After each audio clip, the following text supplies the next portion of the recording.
I used to believe that a shadow was nothing more than a trick of the light, an obedient smear of darkness that followed quietly at my heels, mimicking my movements without thought or purpose. I never imagined mine could betray me, or that it had already been doing so for years. The night everything began, I was walking home along Bracken Street, the wet pavement reflecting the pale orange glow of dying street lamps. The city felt wrong in a way I couldn't name then. Not quiet, not loud, just hollow, like sound itself was holding its breath. I remember checking behind me more than once because the back of my neck prickled with that animal instinct of being watched. I told myself I was paranoid. But paranoia doesn't explain what I saw at the corner of Dayton and Vale. My shadow wasn't staying attached to my feet. At first I thought it was a trick of the angles. The streetlights flickered after all. But then I noticed the faint gap, a thin, trembling line of light between my boots and the darkness that should have belonged to me. The shadow stretched a fraction too long, as if curious about the road ahead. Curious but hesitant, like a pet testing a leash. I froze. The shadow paused too. The urge to blink, hard and fast, rippled through me. But I didn't. I just stared at it, my breath caught in my throat like a swallowed scream. Move! I whispered to myself. I lifted my foot. My shadow did too, but a beat late and not as high. The delay was wrong. The angle wrong. Everything felt off-kilter, as if my reflection had developed thoughts of its own. A breeze drifted down the street, pushing trash across the asphalt. I shivered. The shadow didn't. That was the moment fear took actual shape inside me. Weight, texture, temperature. I felt it coil under my ribs, cold and animate. I took a slow step back and watched the shadow slip reluctantly into place beneath me, like a reluctant servant locking back into chains. Maybe I imagined the reluctance. Maybe my mind was already cracking. But deep down, I knew the truth even then. Shadows aren't supposed to linger. Shadows aren't supposed to hesitate. Shadows aren't supposed to think. I swallowed hard, tugged my hoodie tighter around my shoulders, and hurried home. The faster I walked, the more normal the shadow appeared. But I couldn't shake the feeling that it was only pretending. One of the neighbors, Mrs. Keene, was standing outside her building with a plastic bag full of cat food.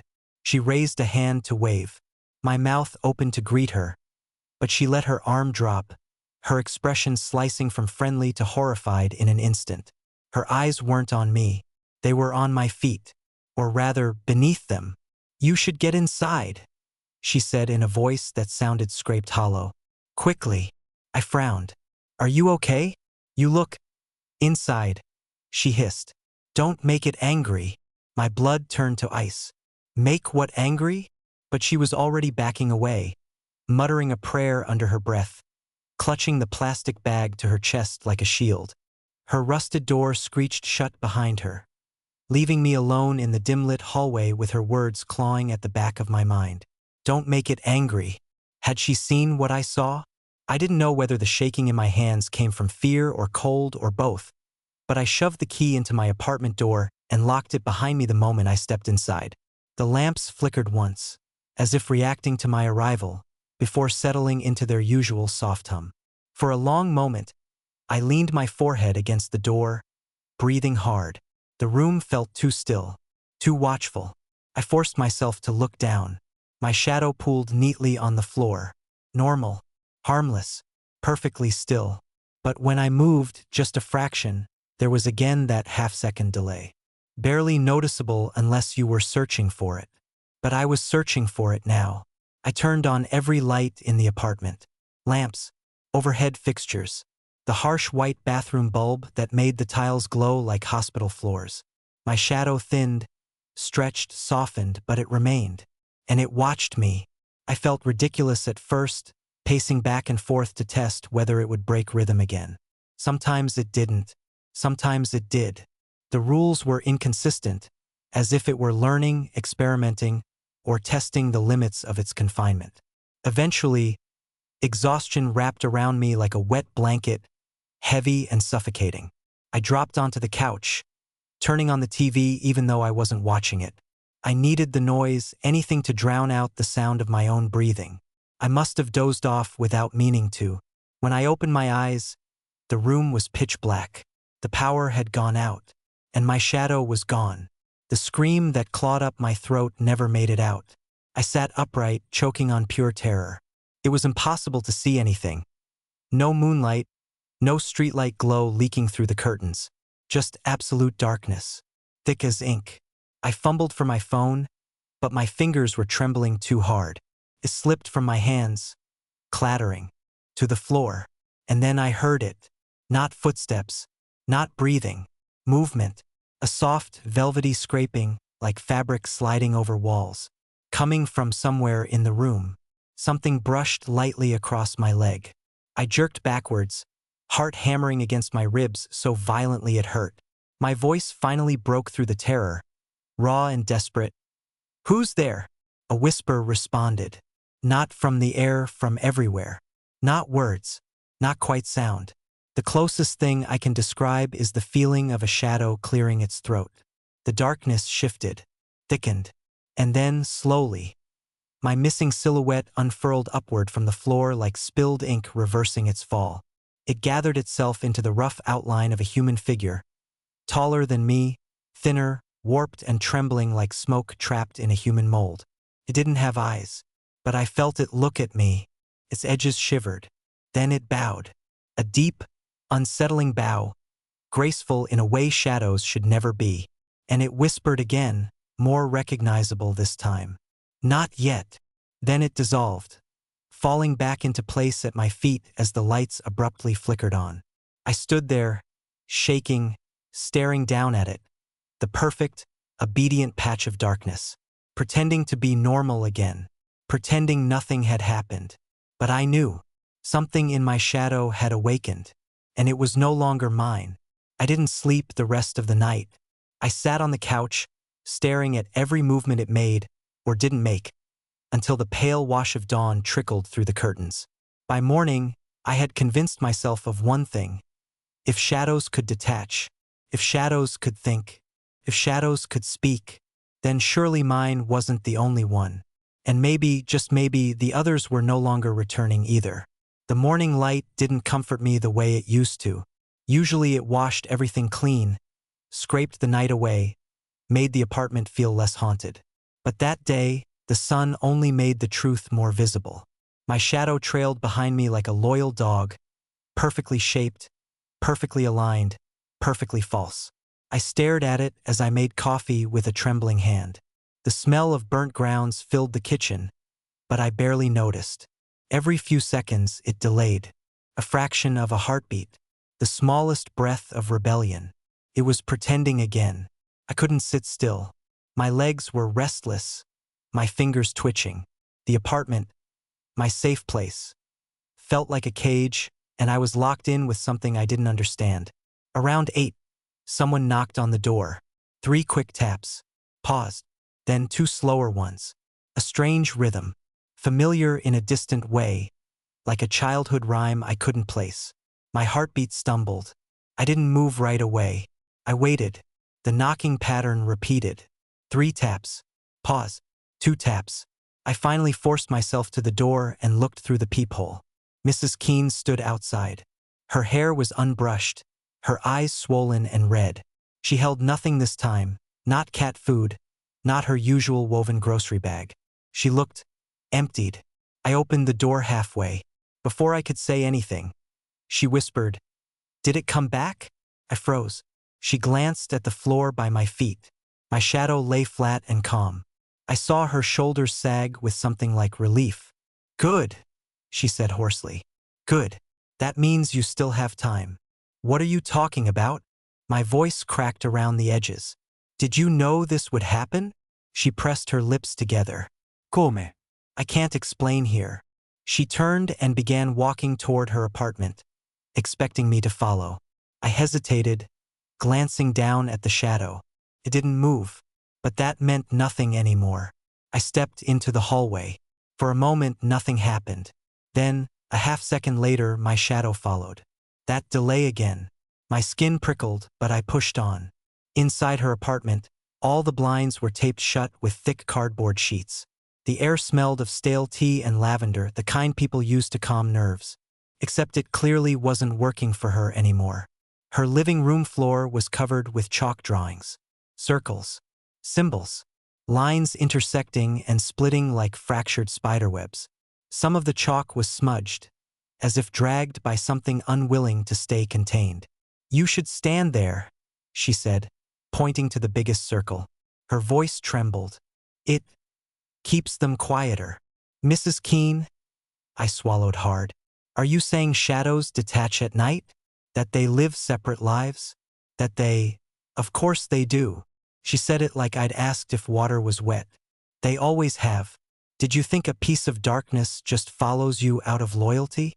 I stared at her, my mouth drying. She stepped closer, lowering her voice. "The city has known for generations. Most people just pretend not to. It's safer that way." "Safer? How?" "Shadows want freedom," she whispered. "They always have. But they're bound to us. When night falls, the bond thins. They slip away. They roam. They take what they need." "What they need?" My voice rose. "What does that mean?" She flinched.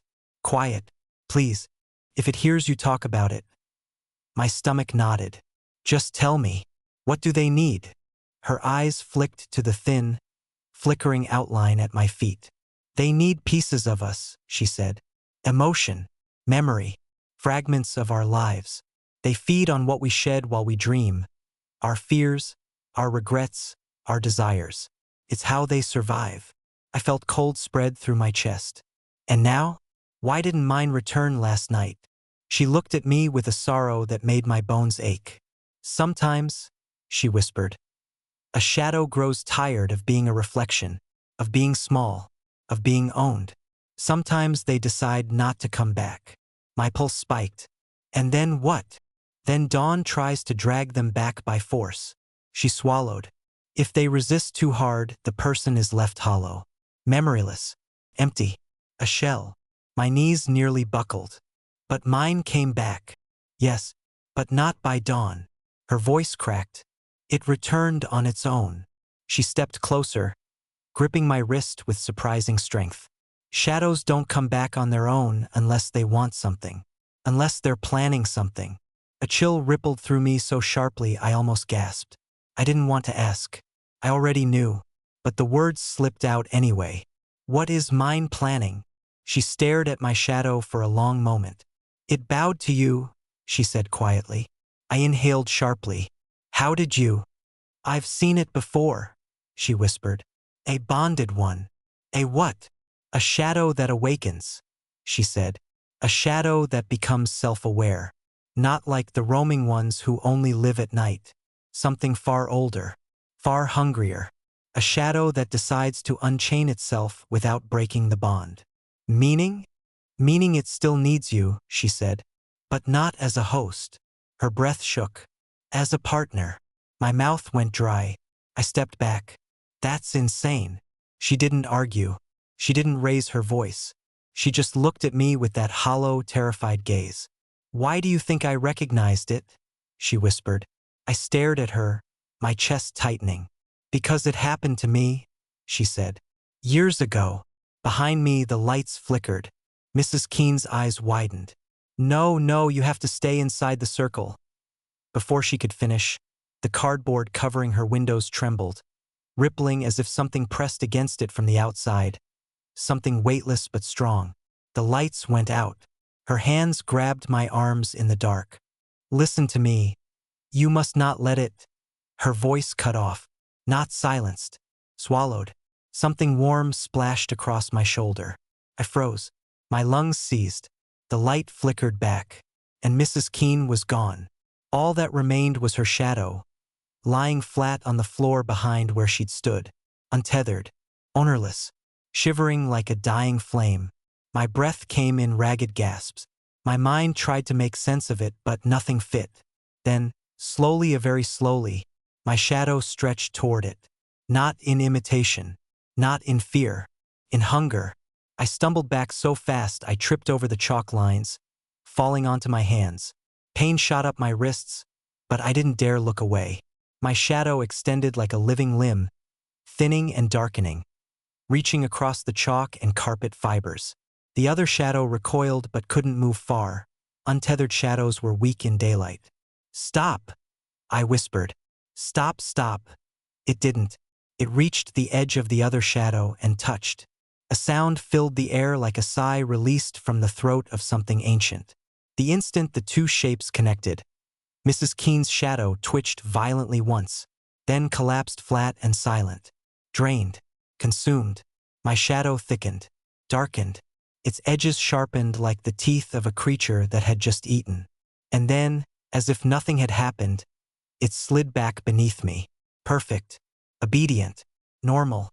A lie made of darkness. I staggered to my feet, my lungs burning. I had only one thought left in my head, pulsing like a warning siren. If my shadow was a bonded one, if it was awakening, then Mrs. Keene's warning was wrong. It didn't want to be my partner. It wanted to replace me. I didn't remember leaving Mrs. Keene's apartment. One moment I was staring at the chalk-smeared carpet, her drained shadow still trembling faintly at the edge of my vision. The next, I was standing in the hallway, my hand clamped around her doorknob, my breath scraping my throat raw. I didn't remember moving, which meant something else might have moved me. The hallway felt too bright, too narrow, too suffocating. The buzzing fluorescent ceiling lights made my temples throb. I forced myself toward my own apartment, one step at a time, trying not to look down, trying not to notice that my shadow followed perfectly now. No delay. No hesitation. As if it had gotten what it wanted. Once inside, I locked the door and slid down to the floor. My breath came in fast, ragged bursts. My thoughts spiraled, speeding toward panic. I squeezed my eyes shut, but all that did was sharpen the memory of the moment my shadow consumed hers, the way it pulsed afterward like a living heart made of ink. The city, outside hummed. People walked. Cars passed. Normalcy continued as if the world hadn't split open for me. I opened my eyes again and nearly screamed. My shadow was sitting beside me, not beneath me, beside me, a separate shape on the floor, mimicking my posture perfectly, knees drawn up, elbows resting loosely on them, head dipped. Except it wasn't attached. It wasn't touching my body at all. It sat like a companion, a twin made of darkness. My heart slammed into my ribs. My skin went cold. Very slowly, the shadow lifted its head. His face was a blank smear. Only shape, no features. But somehow, in the way the upper dark angled toward me, I felt its attention. Felt it studying me. Felt it waiting. No. Y whispered. Get back. Get back under me. It didn't move. I scrambled away, crashing into the kitchenette, grabbing the counter for balance. The thing remained where it was, head cocked slightly, like it found my reaction curious. Then, with a smoothness that made bile rise in my throat, it stood. The form rippled, lengthening, stretching, becoming taller than me, like it was trying to see how much it could grow while still keeping shape. "Stop," I said, my voice shaking. "Stop it." The shadow took one step toward me. That's when the lights went out again. Darkness swallowed the apartment whole. And in that pitch-black void, where shadows had no boundaries, no rules, no anchors, I felt it move. Not with footsteps, with presence. A shift of pressure in the air. Silent, fluid, predatory. Something brushed my shoulder. I gasped sharply and slapped the wall, searching blindly for the light switch. My fingers scraped over it once, twice. Then I flipped it. Light flooded the room. The shadow was gone. At least the independent shape was gone. The normal one lay at my feet again, flat and motionless, like it had never stood beside me at all. I pressed a shaking hand against my mouth, forcing myself not to scream. The quiet in the apartment wasn't peaceful. It was waiting. My phone buzzed suddenly, making me jump so hard I nearly slipped. I grabbed it like a lifeline. Unknown number. I hesitated before answering. "Hello." A man's voice, low and breathless, spoke quickly. "Is it back?" My pulse spiked. "Who is this?" "You don't know me. My name isn't important. What matters is that you've been marked." My mouth turned to dust. "Marked? By what?" Silence for a breath. Then, "By your shadow." I nearly dropped the phone. I don't know who you are, I said, my voice cracking.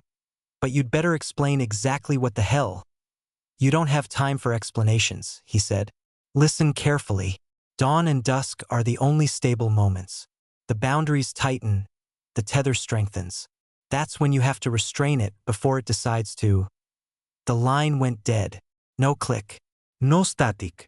Just gone. I stared at the phone as if it might bring him back. Didn't. The screen dimmed until my reflection stared up at me in the glass. A reflection that was whole, human, alive. But at my feet, my shadow twitched. Not the whole thing.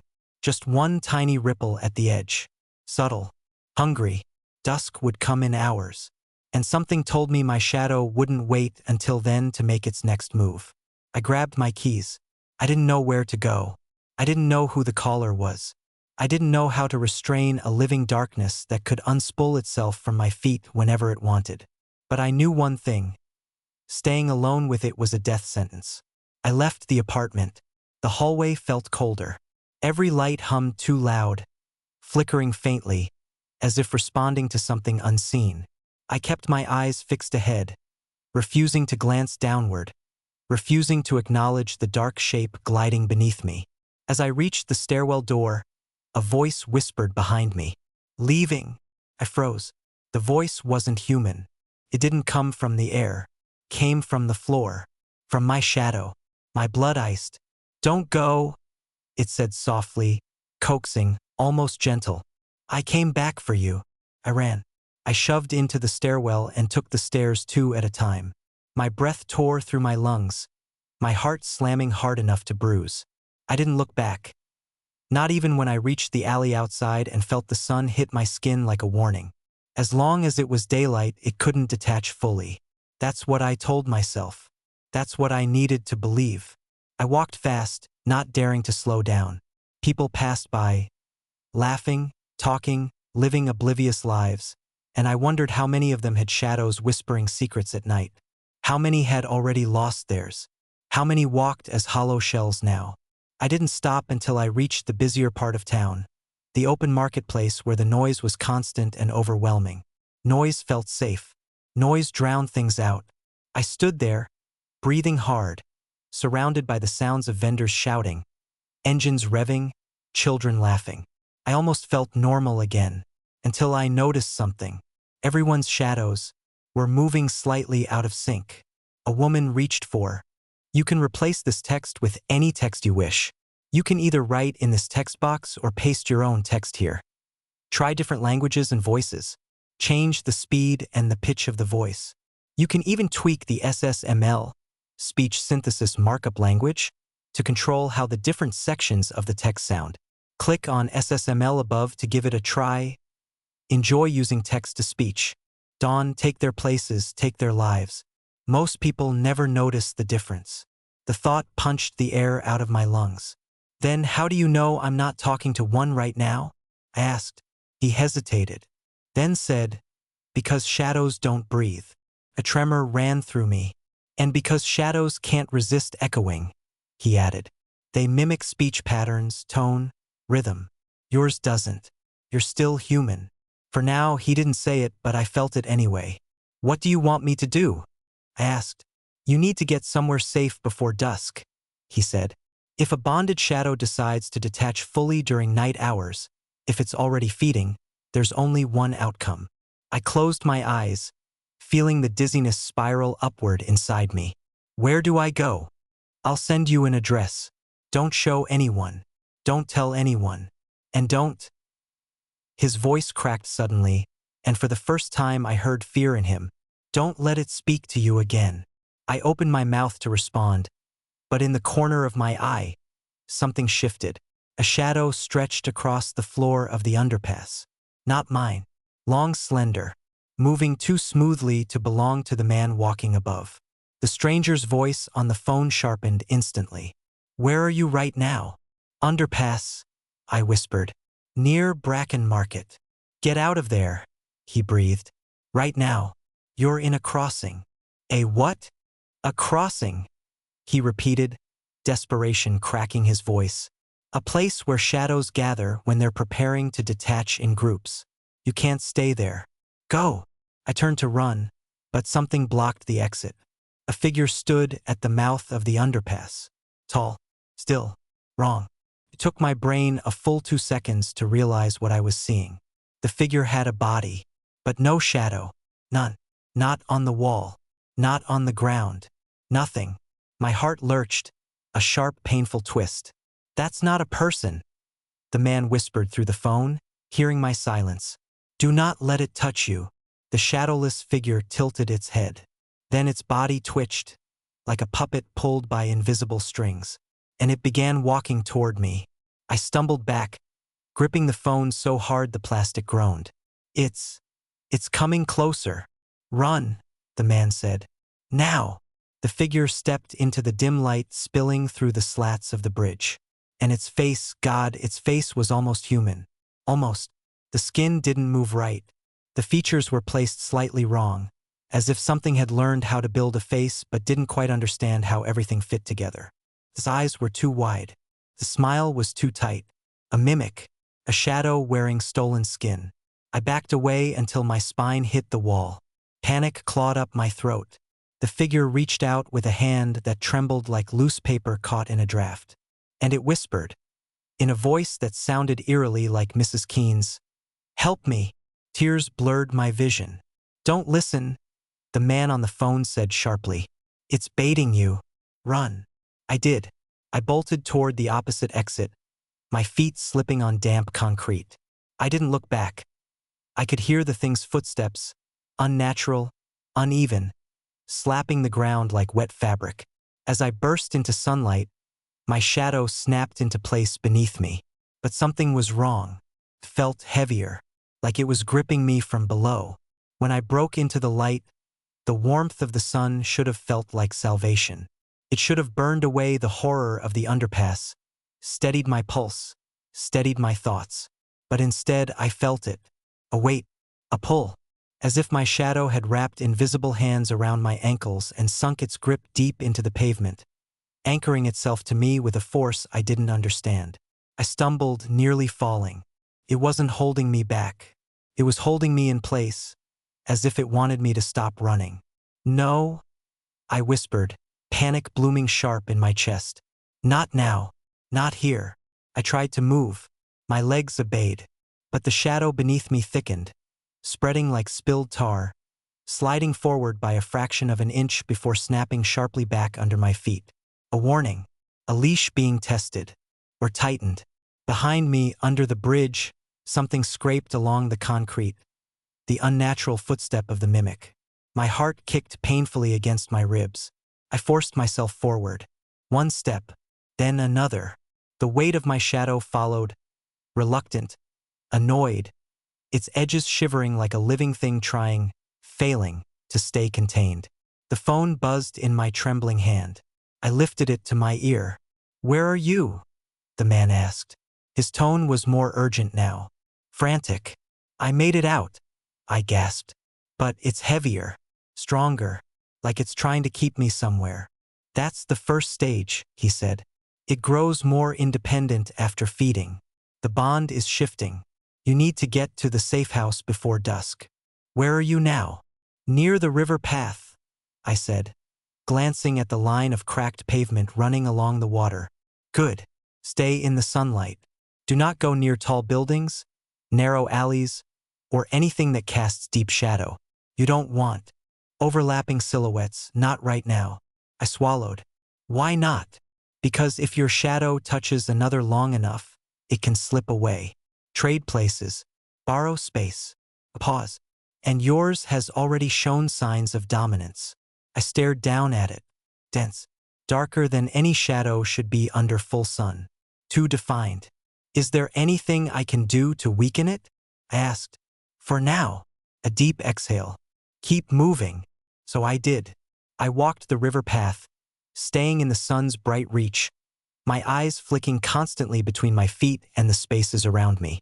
Every passerby felt like a threat, every sound like an omen. The world was wrong in ways I could no longer unsee. A couple walked past me, hand in hand. Their shadows held hands too, but a half-second later, a man jogged across the bridge. His shadow sprinted ahead of him as if eager to escape. But no one noticed. No one even glanced down. A chill seeped into my bones. The whole city was sleepwalking through a nightmare, oblivious to the dark things stirring beneath their steps. I reached a small clearing near the bend in the river, where the sunlight poured unobstructed across the open concrete. It felt like the brightest, safest place I could find. I stopped to breathe. A mistake. The moment my steps ceased, my shadow rippled outward like a living spill, its edges blurring, stretching, testing. "Stop," I muttered. "Stop it." Didn't. It began to rotate, slowly, deliberately, turning until it faced me. A shadow shouldn't face the person who casts it. My throat tightened. Sweat ran cold down my spine. It didn't rise, not this time.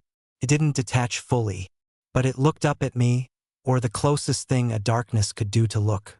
A whisper rolled across the ground, so low and soft I felt it before I heard it. "You're changing." I staggered back. No, iwis parat. "Not me. You're the one. You feel it," it murmured through ripples on the ground. "The pull. Every step you take away from me feels wrong." That was the terrifying part. It wasn't lying. I pressed a hand to my chest, feeling my pulse race against something deeper, like a second heartbeat forming under my ribs. A sensation like a tether tightening, growing stronger. "What are you doing to me?" I whispered. The shadow's edges curled faintly. "You're becoming like me." A wave of nausea crashed through me. I swayed, gripping a rusty guardrail for balance. My skin prickled. My vision wavered. "No," I said again. "I'm human. For now." The voice behind me wasn't the shadows. I spun around. A woman stood on the pathway, a gaunt, hollow-faced figure with deep-set eyes. Her hair was limp, her clothes wrinkled as if she'd slept in them for days. And she had no shadow. My blood froze. "I've been looking for you," she whispered. My voice cracked. "Stay back." She didn't listen. She took one slow step toward me, then another. "Your shadow is different," she said. "It's stronger than the others, more awake, more ambitious." I stumbled away from her. "What do you want?" "What we all want," she said softly, and the wind carried her voice like a dying leaf. "To be whole again." She reached toward me, her hand trembling. Her palm brushed my sleeve, and I felt cold. Not ordinary cold. A vacuum. A pull. As if she were drawing something out of me. A memory. A feeling. A piece of who I was. I jerked back violently. "Don't touch me." Her expression twisted, fearful, desperate. "Please. You don't understand. When they replace you, when they take your place, you become this." She gestured weakly at herself. Empty. Loose. The shape of a person without the substance. "I can't help you," I whispered. "You already are." My heart dropped. She pointed down. At my shadow. It had grown. While I wasn't looking, it had stretched out below her feet, creeping toward her shape on the pavement. The shape she didn't have. It reached toward the space where her shadow would have been. "Hungry." No. I cried, stepping forward to block it. But the moment my foot hit the ground, the shadow merged back into place beneath me with unnatural speed. The hollow woman shuddered. Her eyes rolled back for a moment, as if something unseen had tightened around her. "You have to get away from the city," she said, breathing hard. "Before dusk. When the light dies, the tether dies with it. They'll all detach. And the ones like yours." She stopped. Her eyes widened in terror. I didn't know why until I felt it. A new presence behind me. Slow, cold, heavy, like someone had stepped into my body without touching me. The woman backed away rapidly, shaking her head. "It's watching you." I turned and saw my shadow standing upright again. Fully detached. Tall, sharp, real. Not on the ground. In front of me, its head tilted. Its form loomed over mine, its edges writhing like smoke trapped inside an invisible shape. "We should go," it murmured in a voice made of all my fears. "Together." The hollow woman screamed. I ran. I ran because my body remembered how to run even when my mind failed. I ran because the sun was dipping lower in the sky and dusk was coming fast. I ran because my shadow followed not beneath me, but behind me, footstep for footstep, and I knew I would not survive nightfall. I didn't want to look. I didn't want to see what expression the shadow wore now that it believed itself free of me.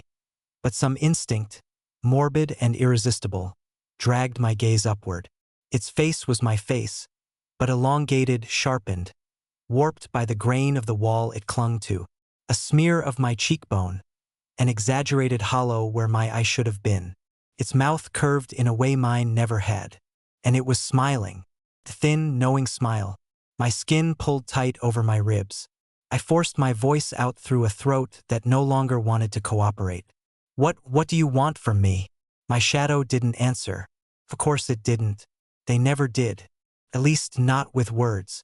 But as if responding to some invisible signal, the thing slid upward, stretching itself until it touched the ceiling, then peeled across it like oil slicking over water, crept toward the doorway, toward the hall, toward the city. No. Iwis parat. Then louder, no! I leaped forward, grabbing at the wall as if I could catch it with my bare hands, but my fingers met only plaster. The shadow was already slipping through the top of the doorframe, easing out of sight like smoke escaping from a cracked window. And in that instant, I knew, deep in the same instinct that told me when someone was watching, deep in the animal part of my mind that had kept me alive through too many bad nights, that I had just failed a test I didn't know I was taking. The shadow was free, and it was leaving me behind. I ran after it. The apartment door slammed into the wall as I burst into the hallway, scanning the jaundiced stretch of flickering lights and peeling wallpaper. Nothing. No movement. No trace of dark sliding across the ceiling or floor. But it was out there. My shadow had been with me since birth. I knew its weight, its presence, its quiet, constant hum. Losing it was like losing a limb or a twin. I sprinted down the stairs, taking them two at a time until I hit the lobby. The night guard, an old man who always smelled faintly of cloves and mildew, was standing at the desk. Except he wasn't standing.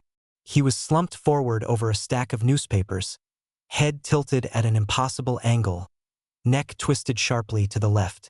Dead. My stomach lurched. His arms dangled limply, but something about their angle felt wrong. Too symmetrical. Too stiff. Like someone else had arranged him. I took a shaky step forward.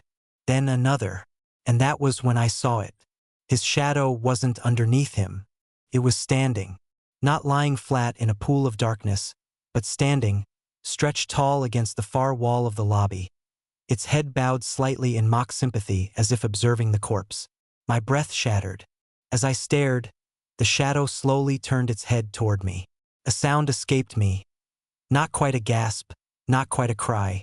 Something smaller. Something helpless. The shadow lifted one hand. Its fingers pointed upward. Then it flicked that finger once, sharply, toward the glass doors of the building. An unmistakable gesture. Follow. My pulse crashed against my ribs. Around me, the fluorescent lights hummed too loudly, making the air vibrate in my ears. The corpse of the guard sagged a little further, as if time were slowly deflating it. And still the shadow waited. I didn't want to obey, but I didn't know what would happen if I didn't. Something deep inside me, I didn't know if it was fear or some strange tether, forced my legs to move. My hand lifted and pushed the door open. The night outside hit me like a slap.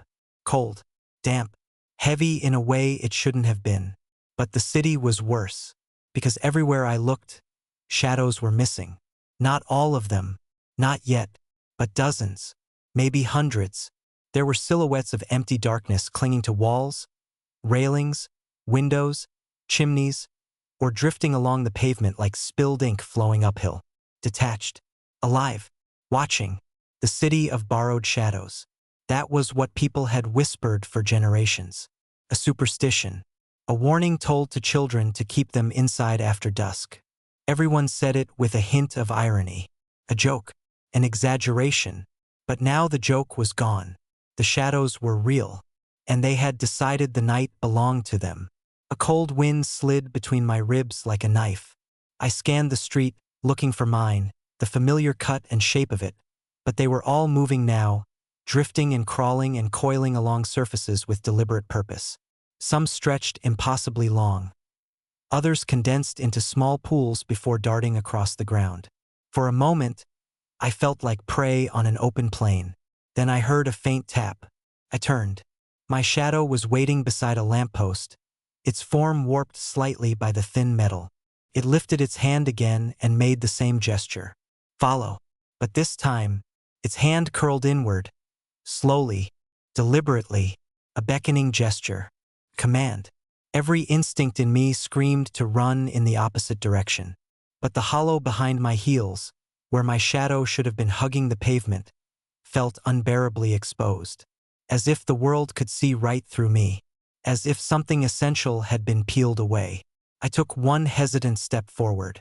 The shadow turned and glided down the street. I followed. I wasn't alone for long. Within a block, I noticed someone else trailing behind another free-moving shadow. A young woman with tangled blonde hair and a trembling jaw. She hugged herself tightly as she walked, barefoot, as though dragged from bed. A few yards beyond her, a middle-aged man shuffled after his own shadow, sweat pouring down his cheeks despite the cold night.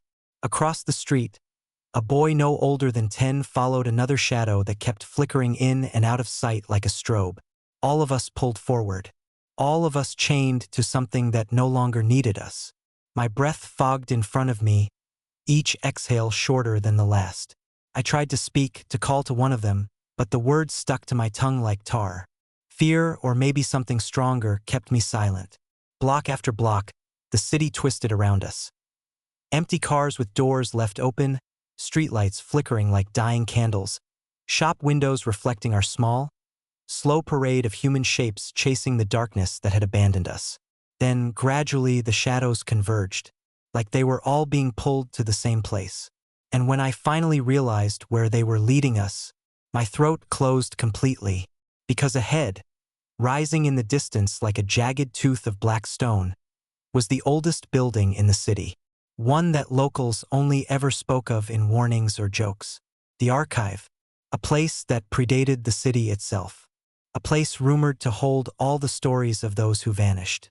The shadows glided toward it, and we followed like sleepwalkers stepping into a nightmare. The closer we drew to the Archive, the more the city seemed to rot around us. Streetlights didn't just flicker. They bucked in violent spasms, casting the street in erratic strobing bursts of white and yellow. The buildings leaned inward, as though listening, their windows black and hollow. Even the air thickened, heavy like damp wool pressing against my lungs. My shadow glided ahead, stretching long across the ground as the lamps spasmed. Every few seconds its form sharpened, my height, my shoulders, my outline, before warping into something taller, thinner, hungrier.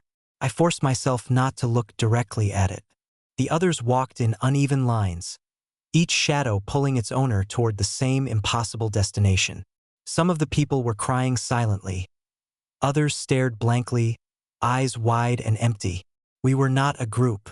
We were a procession, a sacrifice walking itself to the altar. When the Archive finally emerged in full view, it felt like stepping into another century.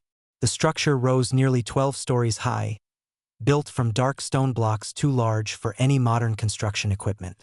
The windows were narrow slits. The door, a single slab of iron, was etched with carvings so worn they looked like ancient wounds. It was older than the city, older than memory, older than shadows. My feet slowed on their own, but the tug from the absence behind me, the place my shadow left, pulled me forward like a hook in my spine. The crowd gathered before the iron door. The shadows clustered around it, layered like soot drifting on a wall. They did not touch the door. They hovered, waiting. Then, one by one, the shadows turned to face us, not mirroring our movements, not imitating our postures. They faced us as something separate, something alive. My shadow was the closest to me. It tilted its head, the motion smooth and unnatural, like a puppet pulled by invisible strings. Its shape sharpened again. Face, jaw, shoulders, but the smile remained. That thin, stretched, knowing smile. For the first time since my shadow had fled, I managed to find my voice. "What do you want?" I whispered. It lifted one finger, pressed it to the place its lips should have been. A silent demand for quiet. Then the iron door groaned. It didn't open outward or inward. It simply sank, sliding straight down into the earth like the mouth of the archive was swallowing it whole. A rush of stagnant, cold air hit the crowd, smelling of stone dust and something older, something like damp earth after a burial. The interior beyond the door was almost pure black. Not darkness, blackness. A void so heavy that the few lights behind us seemed afraid to approach it. The shadows entered first, gliding across the threshold and vanishing into the black. Then the man nearest me, a businessman in a jacket soaked with sweat, took a shaky step forward. His shadow tugged him like a leash. He tried to resist. His body trembled violently. For a moment it seemed like he might break free. Then his knees buckled. He lurched forward and stumbled. Into the darkness. Gone. Swallowed. The blonde woman followed next, sobbing quietly but never slowing. The boy with the flickering shadow vanished without a sound, as though the black had reached out and swallowed him whole. It was happening too fast. Every instinct in my body screamed, "Run, now, before your feet betray you, before the dark notices you hesitating." I turned, but my feet didn't move. I couldn't even lift them. My legs trembled, but they stayed planted on the ground, held by some invisible force, something that wasn't physical but felt stronger than chains. A voice echoed from the black doorway, soft, measured, familiar in a way that made my stomach knot. "Come." My heart punched my ribs. I knew that voice, but I didn't know how. I didn't move, couldn't. A moment later, my shadow reached the threshold and paused, its form flattening against the stone floor like spilled ink, waiting for me to follow. And then, without warning, something shifted in the darkness. A shape, no, person. A figure stepped forward just enough for the faint light to catch the outline of a face. And my world cracked open. It was me, not a reflection, not a shadow mimic, a version of me, exact height, exact silhouette, standing just inside the void, watching me with hollow eyes. My breath died in my throat. My mind scrambled, tried to deny it, tried to reject what my senses insisted was real. When the double stepped forward, the black behind it clung to its back like tar stretching from the void. "Come," it repeated, voice identical to mine. "You won't want to miss what comes next." I shook my head violently, forcing my legs to obey, forcing myself to step back, to break whatever invisible grip held me. But the double extended a hand. Not to me, to my shadow. The shadow slid obediently toward it, merging with its feet like an animal returning to its rightful master. And I understood the horror too late. The shadows weren't leaving to become their own selves. They were leaving to return to someone else, to something else. Replacements, copies. The archive wasn't swallowing people. It was trading them. And now my double stood in the doorway, wearing my shadow, wearing my outline, wearing the piece of me that had been ripped away. And it smiled. "Come meet the archivist," it said. The invisible force latched onto my ribs and pulled.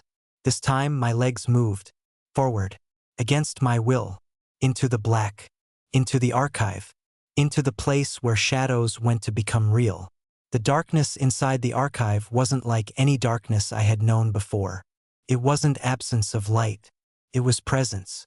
A thick, tangible thing that pressed against my skin, slid into my lungs, crept beneath my fingernails, and whispered against the soft parts of my mind.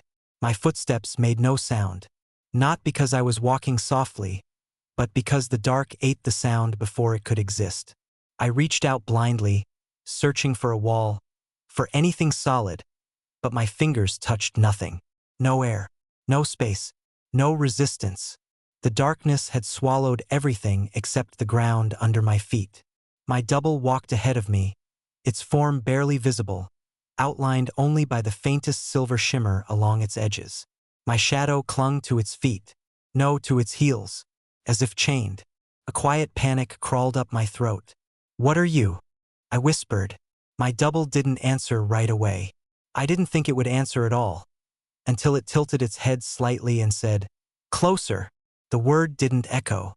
The darkness didn't allow echoes. I took another step and the world changed. Light burst around me in a sudden, violent bloom. Not warm light, not gentle light, but cold, surgical light that illuminated everything at once with cruel clarity. The archive unfolded before me. Massive stone pillars stretched toward a ceiling so high it vanished into shadow. Shelves towered along the walls, no, not shelves, niches, rows upon rows of hollowed stone squares, each filled with a thin, flat object the color of dried blood.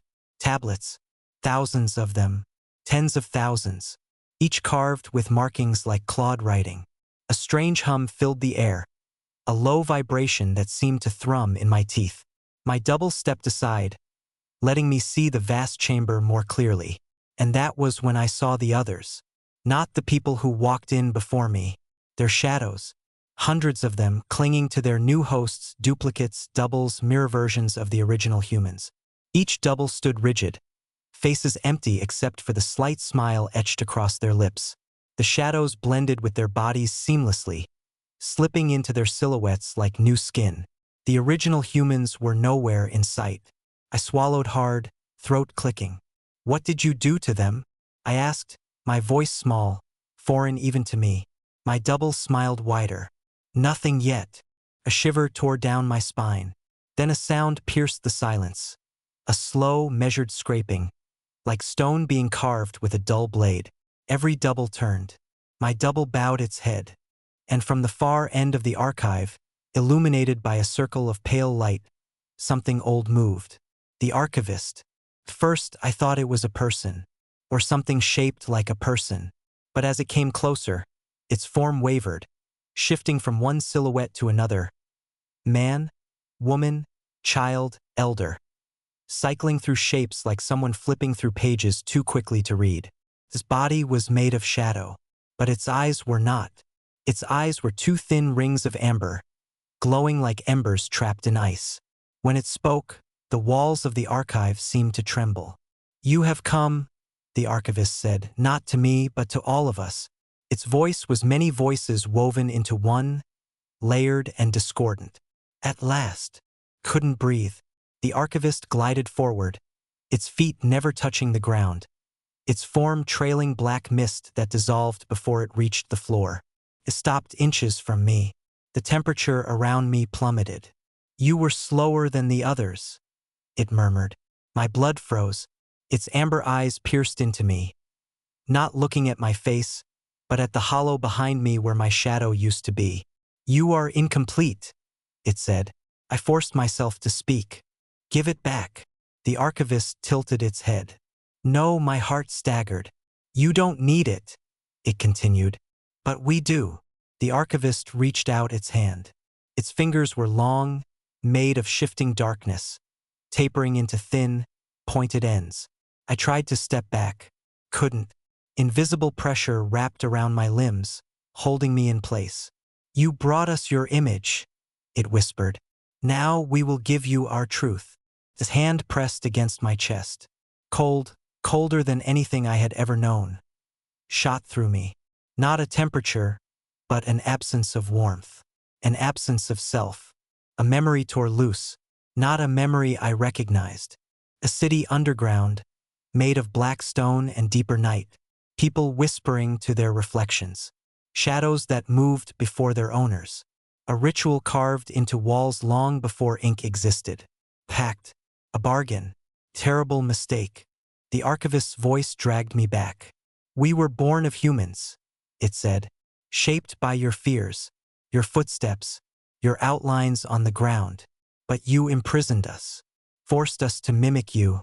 Forced us to live only where light allowed." His voice deepened. "We waited for the night you would grow weak enough to release us." My pulse hammered so violently I thought my ribs might crack. "We no longer need your bodies," the archivist said.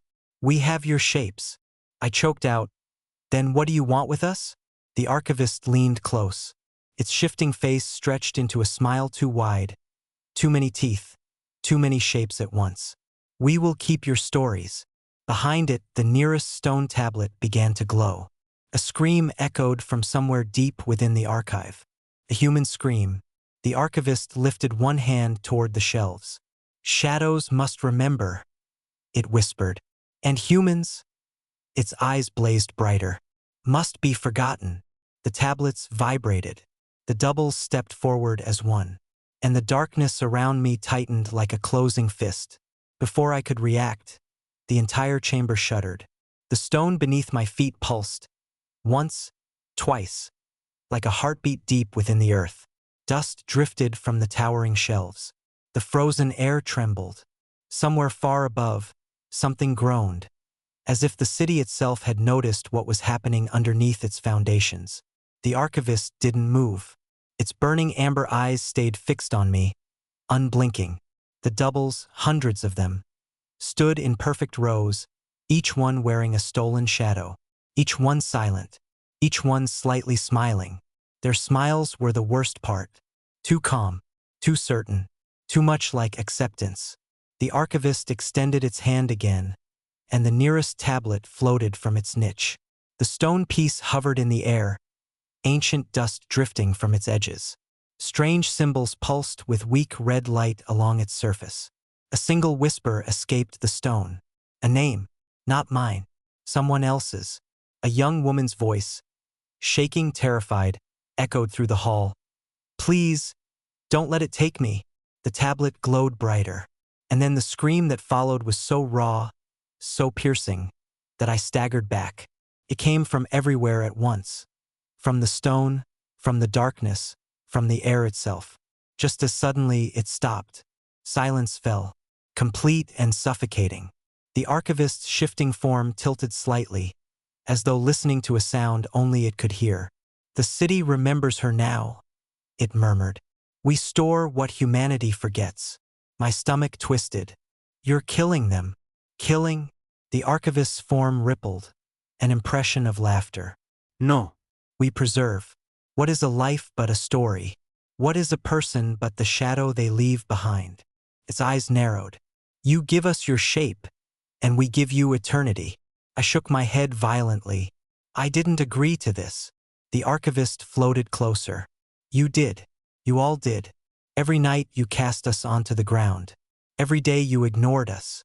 Every lifetime you pretended we did not. Hunger, that we did not feel. Its voice deepened into something ancient. You made us slaves. The chamber temperature dropped again. And now, the archivist said, we take back what was owed. My double stepped forward. I hadn't noticed how close it had gotten. Its expression, my expression, was vacant, except for the stretched grin. My shadow clung to it like a second skin. When it lifted its hand, the gesture was unmistakable. It wanted me to come to it, to be replaced. No, Ibrata. My double tilted its head. Its eyes, my eyes, narrowed in disappointment. Behind it, more doubles moved. One of them was the businessman who entered before me, but his double wore a shadow that flickered with jagged, twitching movements. Another double appeared with long blonde hair, wearing the shadow of the crying woman who walked in barefoot. All perfectly still, all waiting. The archivist turned its many-voiced whisper toward them. Bring the originals. I froze. The doubles moved as one, dozens breaking from their formation. They slipped between pillars, down hallways, into the deeper chambers. Hunting, searching. A sick realization struck me. The others weren't gone. They were trapped somewhere inside this place. Somewhere the darkness hadn't shown me. And the doubles would drag them out one by one. The archivist's hand slowly opened, revealing within it an object shaped like a sliver of glass. No, like a shard of frozen night. A fragment of shadow solidified. It extended the fragment toward me. This will not hurt, it said softly. Your story will be recorded. Your life will be preserved. You will not be lost. I backed away. My heel struck something. I turned, the ground ended. Behind me yawned a pit of absolute blackness, perfectly circular and impossibly deep. No ellis. No bottom. a wound carved into the archive, and inside it something moved. A soft, collective whisper rose. Voices, dozens, hundreds, screaming softly from somewhere far below. I stumbled back, away from the pit, shaking. "No," I said again, louder this time. "I'm not giving you anything." The archivist's eyes dimmed slightly. "Then we will take it." The shadow hand lunged for my chest. I threw myself sideways, body scraping the rough stone. Pain shot down my ribs, but I kept moving, desperate, dragging myself behind one of the massive pillars. The archivist's hand sliced through the air where I had been standing, leaving a thin trail of darkness that took seconds to fade. My heart hammered so violently it hurt. The doubles turned their heads in perfect unison. Their eyes locked on me, their feet lifted, and they began to march. Not run, not rush, march, slow, purposeful. I ducked behind another pillar, breath tearing in ragged gasps from my throat. The chamber echoed with the sound of hundreds of synchronized footsteps. I needed to escape, but the archivist's voice filled the hall. "You cannot run. Shadows always find their owners." I squeezed my eyes shut for half a heartbeat. Then I forced them open and bolted into the maze of towering stone pillars. Deeper into the archive, deeper into the places the light did not touch. Behind me, the doubles followed. The sound of their footsteps grew louder, closer, hunting, and somewhere ahead, I could hear something else. Breathing, human, weak, alive. I ran toward it, not because it was safe, but because I had nowhere else left to go. The breathing grew louder the deeper I ran. Wet, ragged, scraping at the air like rusted metal. Whoever it belonged to wasn't far. My shoes slapped against the ancient stone floor, the sound instantly devoured by the suffocating darkness that pressed in from all sides. Behind me, the synchronized footsteps of the doubles followed. Steady, inevitable, patient. They didn't speed up. They didn't have to. The archivist had already said it. Shadows always find their owners. I turned sharply between two massive stone pillars, nearly colliding with the wall of a narrow passage. The light from the central chamber did not reach here. Only a faint dull glow pulsed along the far end of the corridor, like a dying ember struggling to breathe. The breathing grew louder.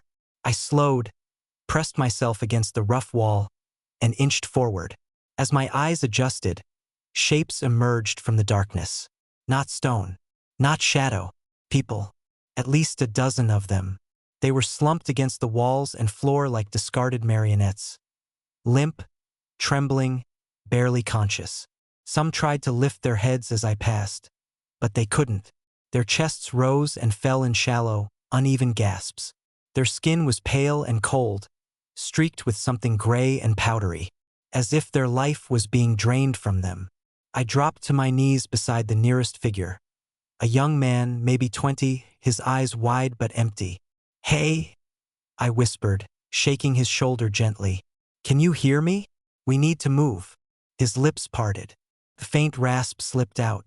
My shadow." His voice cracked, breaking apart like dry leaves. "It took everything." My stomach twisted. "They're not you," I said. "They're not your shadows anymore. They're copies. You have to get up." His head lolled sideways, and I froze. There was no shadow beneath him, not even a faint outline, just a blank smear of pale stone. He wasn't simply exhausted. He was being hollowed out, emptied. As I stared, a fresh wave of footsteps echoed from behind me. Closer now, echoing deeper into the corridor. The doubles had followed my path through the pillars. They were heading directly toward us. Panic jolted through my body like an electric shock. I grabbed the man under his arms, tried to lift him, but his body slipped from my hands like dead weight. "Please," I begged. "Get up." He didn't move. None of them did. A soft scraping sound drifted from deeper within the darkness. Something stirred. Not a person, not a shadow, something in between. I stood slowly, at the far end of the corridor, where the faint glow pulsed like an ember. A figure was hunched over one of the fallen humans. Its spine rose in sharp ridges beneath stretched skin or shadow. Couldn't tell. It was feeding. Its head jerked up at the sound of my movement. 2 silver pinpoints flashed in the dark. Eyes. Hungry. The creature scuttled forward a few steps, its limbs too long, its silhouette flickering between human and shadow like a corrupted reflection. My heart slammed against my ribs. No, iwisparat. That's impossible. But the creature kept coming. Behind me, the double's footsteps drew closer. Trapped. I was trapped between the doubles and the thing feeding on the fallen. The creature's voice slithered out of the darkness. You shouldn't be here. It sounded like a whisper woven from a dozen fractured voices. It moved on all fours, dragging something long behind it, what looked like a tail of black tar dragging across the stone. You still have light, it hissed. The archivist will take it soon. I stumbled backward, even though that meant stumbling straight toward the doubles. No, ibrata. No, stay away. The creature lunged, and a hand, warm and real, clamped around my wrist. I gasped. A voice whispered sharply, "This way." Before I could react, the hand yanked me sideways, through a narrow break in the stone wall barely wide enough for a person. I stumbled into a pitch-black side passage. The creature shrieked behind us, claws scraping stone. The double's heavy footsteps shifted direction, picking up speed. The hand didn't let go. It pulled me deeper and deeper into the narrow cut, away from the monster, away from the doubles, away from the archivist's chamber. Only when the sounds began to fade did the grip loosen. I turned, choking on breath, and squinted into the darkness. A pair of eyes stared back at me. Human, fierce, alive. A young woman, messy black hair, dirt streaked across her cheek, eyes sharp with exhaustion and fury. "You're not one of them," she said. My voice trembled. "One of who?" She leaned closer. "The Taken." I swallowed hard. "Who are you?" She exhaled shakily. "My name is Mara." The woman glanced behind us, listening for pursuing footsteps. Then she whispered something that made my blood turn to ice. "And if we don't move now, you and I are going to end up in the archivist's shelves right next to the others." The floor groaned beneath me as I staggered toward the alley mouth, clutching my ribs, breath shaking.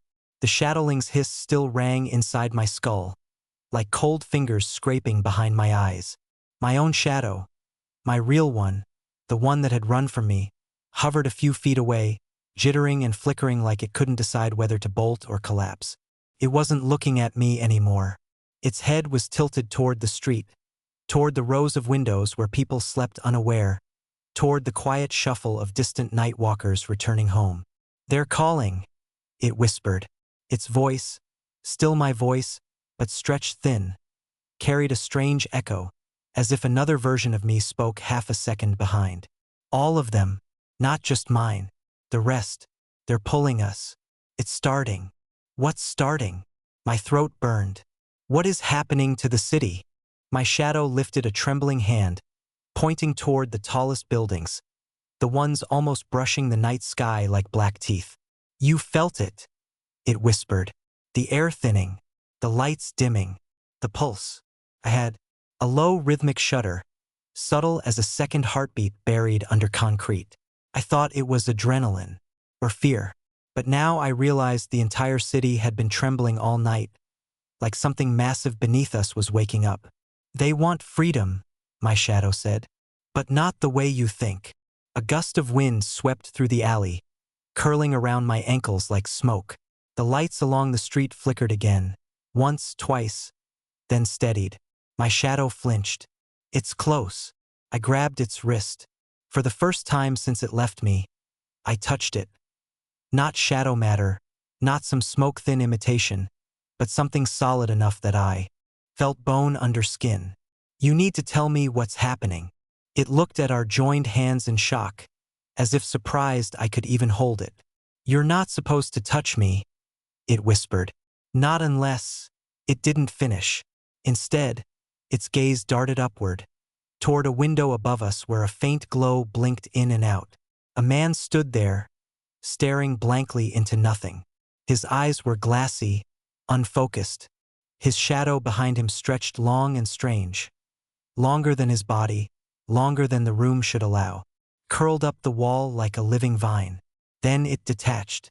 Not slowly, not gently. It tore away from him like skin ripping off. The man collapsed behind the glass, limp. The shadow, his shadow, landed silently on the street below, kneeling as if catching its breath. My shadow clutched my arm. They're accelerating. They were supposed to wait until dawn. Wait for what? But my shadow had already turned. The newly freed shadow rose to its feet, head twitching left and right before fixing its gaze on us, on me. It smiled, though it had no mouth. A ripple of dark stretched across its form like a shiver. A second window opened. Then a third. Across the building, silhouettes peeled away from their owners one by one, each shadow landing with soft, soundless steps, like drops of ink falling into water. Some stretched, some shook their heads, some immediately ran, but most turned toward me, toward us. My shadow stumbled backward. We need to go. Now. Why are they looking at me like that? I asked, though I already knew. My shadow didn't meet my eyes. Because I took too long to return. Because I hesitated. Hesitated. It marks you. Its voice broke. As a thief. I stared, dumbfounded. You left me. I didn't steal anything. They don't see it like that. The shadows began to advance, dozens of them. Their movements a sickening blend of fluid and jerky, like marionettes pulled by invisible strings. Some crawled along the walls. Some climbed upside down across the building's brick like spiders. Others walked normally, each step too light, too eager. They whispered, but not in human voices. Soft swishes like wind brushing paper. Run, my shadow said. I didn't argue. We sprinted out of the alley just as the first shadow lunged. Claws of ink scraped the ground behind me, missing by inches. I bolted down the street, lungs burning. Every window I passed revealing more silhouettes slumping to the floor as their shadows abandoned them. My city was dying. No, not dying. Changing. Ahead, streetlights flickered violently, then burst in showers of sparks. Dark forms crawled from beneath parked cars, slithered along gutters, emerged from vents and stairwells. They were everywhere. My shadow ran beside me, no longer graceful or aloof, but panicked, breathing hard. They're not listening. Someone else is guiding them now. Who? It didn't answer, because we both saw it at the same time. At the center of the boulevard, where the street split around a small, neglected fountain, the air warped, like heat rising from asphalt, except it was freezing cold. Frost crept across the stone. The water stopped moving. Then a shape began pulling itself up from the fountain's reflection. Not out of the water, out of the reflection. A towering silhouette, taller than any building around us, unfolded like a giant unspooling ribbon of black. Its limbs were impossibly long, its fingers tapering into needle points. It had no face. It didn't need one. The weight of its gaze pressed against my mind regardless, suffocating. My shadow collapsed to its knees, shaking violently. Don't look at it, it croaked. Don't. But I couldn't look away, because I recognized the shape. Not physically. Something deeper. A memory half forgotten. A nightmare from childhood. The outline that used to stand in my doorway when the moon was bright, watching me sleep. The one I always told myself wasn't real. The king of shadows. The whispering crown. The thing our shadows obeyed long before we ever knew they existed. It raised its head, and every shadow in the street bowed as one. I didn't, and that was the problem. Their heads all snapped toward me, over 100 sets of eyeless stares fixed on my throat. My shadow lunged in front of me, arms spread wide. Take me, it shouted. Not him. The giant silhouette tilted its head, as if amused. Then, in a voice so deep it vibrated the pavement, it spoke. I will take both. My legs buckled. My shadow grabbed me under the arms, trying to drag me backward. The massive silhouette extended a hand toward us. The pavement cracked beneath its finger. Darkness surged outward like a living tide. I felt it brushing my feet, and then the sky screamed. A single shriek, metal tearing against bone, echoed so loudly the shadows recoiled. A beam of pale blue light cut across the boulevard, slicing through the creeping dark. The giant silhouette hissed and pulled its arm back. Something dropped from the rooftops. Fast, precise, human. A figure. Landed in front of us, rolling to absorb the impact, then rising in a single fluid motion. A woman. Hooded, masked, wielding a staff shimmering with cold luminescence. My shadow froze, stunned. A lantern. The woman didn't look back at us. Her voice was ice. Get up, both of you. We're not dying here. The giant shadow snarled, the temperature dropping another 10 degrees. The woman twirled the staff, runes along its length glowing brighter. The shadows surrounding us hissed and retreated, forming a circle. We need to run, the lantern said. Where? I choked out. Her mask turned slightly, just enough for me to see the outline of her eyes, sharp, alert, and burning with a fury that matched the freezing light in her hands. To the only place shadows can't reach, she said. And where is that? She tightened her grip on the staff. The sun spire. Now move. The lantern didn't wait for me to steady my breath or find my balance. She grabbed the collar of my jacket and yanked me forward just as a tendril of living darkness cracked across the pavement where I'd been standing. The shockwave shuddered through my legs. Run, she barked. Don't think run. I ran. My shadow kept pace beside me, though it shook as if each footfall cost it pieces of itself. The lantern moved like she wasn't bound to the same laws as the rest of us, like her feet barely touched the ground. Wherever her staff passed, shadows flinched, their edges sizzling as if burned. But the giant silhouette behind us didn't fall back. It followed, silent, patient, certain. The street warped beneath it, street lamps bowing toward its massive form like dying flowers. Cars rattled, windows cracked. The pulse I'd felt earlier grew in strength, rhythm matching the beat of something ancient waking fully. I stole a glance over my shoulder, and wished I hadn't. The king didn't walk. He flowed, his limbs stretching across entire buildings, collapsing and reforming with the ease of smoke.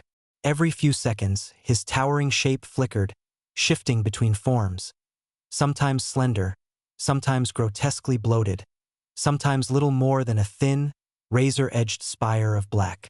My shadow shouted, "Don't look at him!" Too late. A wave of nausea slammed into me, my vision twisting, my depth perception shattered, the world smeared into shifting planes of color and ink. The lantern whirled around just in time and slammed the base of her staff into the ground. A shock of blue light rippled out, washing over me like icy water. The distortion snapped away. I gasped. What was that? His gaze, the lantern said, already sprinting again. He unravels the mind if he can't take the body. My shadow stumbled. He's stronger tonight. There's no eclipse, no thinning. He shouldn't be. He's not waiting for the cycle. The lantern cut in. Something accelerated him. She shot me a glance over her shoulder. Something connected to you. My stomach plunged. I didn't do anything. Exactly, she said. You still have your shadow. We turned a corner so sharply I nearly slid across the pavement. Behind us, dozens, no hundreds, of shadows poured around the bend like a tidal wave of ink. The lantern thrust her staff backward. A ribbon of pale light unfurled, slicing into the road. A barrier snapped up behind us, a wall of glowing sigils. The first shadow hit it and dissolved with a scream like tearing cloth. Seconds later, cracks spread across the barrier. They're getting smarter, the lantern hissed. I forced my numb legs to keep moving. Who are you? What is a lantern? She didn't answer immediately. The buildings around us grew narrower, tighter, the streets curling downward into older parts of the city, areas forgotten even by maps. Finally, she spoke. We are the ones who remember what everyone else chose to forget. Cryptic, unhelpful, terrifying. I didn't have time to press her. The ground sloped sharply downward, and she motioned for us to stop just before an intersection swallowed by darkness. I bent over, hands on my knees, lungs screaming. My shadow hovered beside me, flickering, dimming. The lantern pointed her staff toward the road ahead. Do you see that? No, I said. It's pitch black. Exactly. It shouldn't be. Her voice tightened. That's a curtain. A curtain? A shadow field thick enough to blot out all light. He's ahead of us. My breath hitched. But I thought he was behind. He's everywhere his influence touches, my shadow whispered. I felt like an insect caught between two giant hands. The lantern exhaled sharply. We need an alternate route. She turned, but froze, because the street behind us, where her barrier had been, was now filled with shadows standing perfectly still. Hundreds of them. No movement. No breath. No whispers. Just watching. The lantern lifted her staff defensively. The blue glow pulsed brighter. My shadow pressed into my side. They're blocking us. Hurting us. My throat dried. Hurting us where? A cold breeze slipped through the street, carrying a whisper that wasn't a voice, but still formed words inside my skull. Forward. The lantern cursed under her breath. He wants you at the Sunspire. I blinked in confusion. That's where you were taking me. Not willingly, she snapped. He wants a ritual. I want to stop one. The ground beneath our feet trembled, a deep groan echoing from beneath the city. My shadow leaned close to my ear. There's something he needs from you. Something only you have. What? I whispered. Its reply was barely audible. Me. The lantern grabbed my wrist. We move now, but the curtain, I'll cut through it. You said it stops light. Yes, she said, grip tightening. But I am not light. She raised her staff with both hands and slammed it downward. A shockwave erupted, not of brightness, but of sound. A metallic howl blasted through the street, tearing into the curtain of darkness. For a fraction of a second, the pure black shuddered, peeled, revealing a thin razor of path beyond it. That gap will last 3 seconds, she warned. That's not enough. She shoved me. Hard. Then run faster. I ran. The darkness sliced around me like blades, brushing my shoulders with icy fingers. My shadow screamed, the sound stretching, warping, splitting. The path wavered, flickered. I dove through, hit pavement, rolled. The lantern burst out behind me, grabbing my shirt before I slid into a gutter. She hauled me up, panting. The street ahead sloped downward into a narrow tunnel carved decades ago, leading beneath the old district. At the end of that tunnel, almost glowing against the dark, the faint silhouette of a tower, thin, seamless, gleaming faintly like dawn. The Sunspire. The lantern pushed me forward. No stopping, she said. If he reaches the spire first, the city is done. My shadow clung to my arm. And if we reach it first? The lantern hesitated, just once. Her voice softened. Then maybe you get to keep your soul. The tunnel smelled of damp stone and rust. My lungs burned, every heartbeat hammering in my chest like a drum announcing doom. Behind me, the whispering of shadows grew faintly louder, but the lantern's staff pulsed with steady blue light, pushing the darkness back just enough to keep it from reaching us. The Sunspire loomed closer, a slim tower of pale metal rising from the old district like a spear piercing the night sky. Its surface shimmered faintly, reflecting the scattered streetlights, but more than that, it seemed to hum with power, a resonance I could feel in my teeth and bones.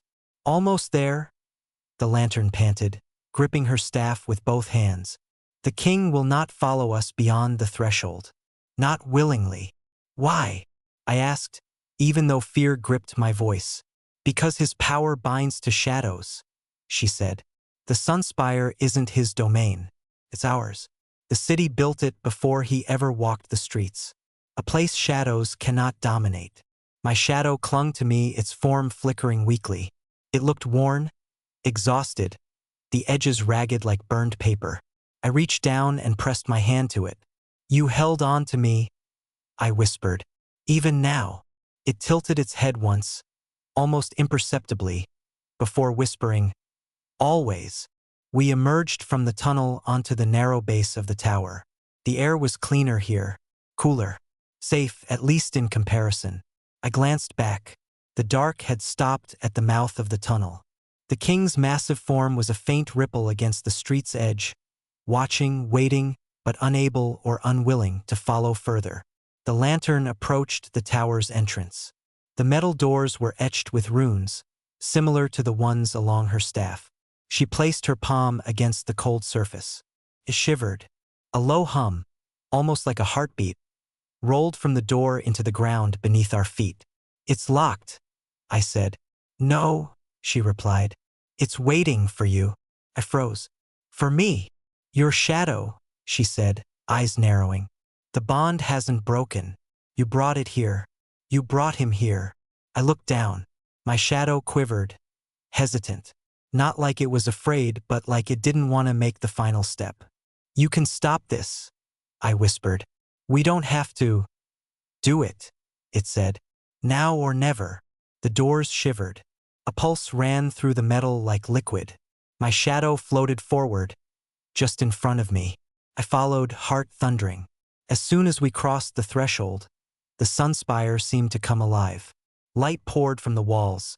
Not warm, not comforting, but a pure, bright energy that radiated upward and outward, dissolving the shadows that had lingered in my mind. The doubles, the fleeing humans, the whispers from the streets. They all faded into nothingness, erased by the spire's power. My shadow merged with me, not violently, but gently, as if it had finally remembered that it belonged with me, that it didn't want to exist apart from my body anymore. I collapsed to my knees, panting. My shadow shimmered across my skin, edges smoothing, flattening against me like melted ink. The lantern approached. Her hood was lowered, revealing tired eyes softened by relief. "It's over for now. The king can't follow you here. He'll wait, but he can't touch you." I lifted my hand, touching my chest. Everything felt right, whole. The ache of absence, the pulling of the void, the fear. It all drained away, leaving just me, solid, human, breathing. The lantern turned toward the door. "We can't stay here. He'll rally again. But you're safe for tonight." I nodded. My shadow shifted lightly around me, like a living cloak. I whispered, "Will everyone else be okay?" She hesitated. "Some may be lost. Some may be changed. But you survived. And that counts. It always counts." The night outside was quiet now. The city stretched endlessly beneath us. Empty streets bathed in pale moonlight, calm for the first time in what felt like an eternity. Somewhere far off, a faint ripple of shadow moved. But here, at the sunspire, we were untouchable. I exhaled slowly, letting myself feel relief, exhaustion, and the tiny spark of hope that maybe we could rebuild, or at least endure, the world of living shadows. My shadow shifted again, merging fully with my form. Not gone, not separate, complete. I looked at the lantern. "Thank you." She nodded once. "Stay ready. The night will come again. But tonight, you rest." I sank to the floor of the sunspire, letting the light wash over me. Outside, the city of borrowed shadows waited, dark and patient. But for the first time in my life, I felt like I could face it. Not alone. The darkness had come for me, but I had held onto the light, and with it, my own shadow. And that was enough. I stayed on the floor of the sunspire long after the lantern left. My shadow fused to me, warm and solid like it had never been before. Outside, the city breathed in a rhythm that was no longer just human, no longer just shadow. It had changed, and so had I. In the quiet, I remembered the streets I had run through. The alleys, the trembling humans, the doubles, the whispers, the king of shadows. Every step, every horror, every fleeting moment of terror had led me here. And now, with the spire's light surrounding us, it felt like a weight had been lifted, but not erased. The memory of the darkness would linger, always. A reminder. I stood slowly, letting my shadow trail behind me like a long coat of ink. My reflection in the polished metal walls of the spire was mine, complete, unbroken, but I could see the faint ripple of the other version of me in the corner of my vision, a memory of what I had survived. The lantern had left behind one gift. A small, carved token of pale metal, etched with runes that pulsed faintly when I touched it. For protection, she had whispered. For guidance. And, if you remember, for warning. I held it tightly. A chill ran through me, but it wasn't fear. It was awareness, knowledge, responsibility.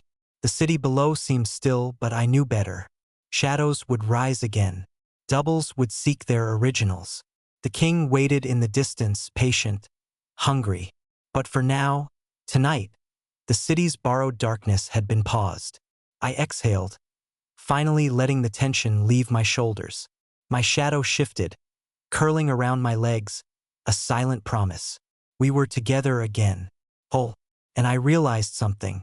Fear had been my companion for too long, but so had resolve. I had faced the things that should not exist, and I had endured. I had run through the city's nightmare and lived. I had held onto the light when the shadows wanted me gone. The first pale rays of dawn touched the top of the spire. The city shimmered faintly in the early light. Shadows that had fled the streets shrank back, retreating into corners, under doorways, into cracks of reality where the sun couldn't reach. The world seemed ordinary again, but I knew it was never the same. I knelt and touched the ground, feeling the pulse of the city beneath me. It was still alive, still breathing, still waiting, and I made a silent promise. I would remember, I would watch, I would protect, and if the shadows came again, I would not run. Because now I was not alone. I had my shadow, I had myself, and I had the knowledge that even in the deepest darkness, some light survives, sometimes in the most unlikely forms. The city of borrowed shadows was still out there, waiting, patient, alive. But so was I, and that was enough.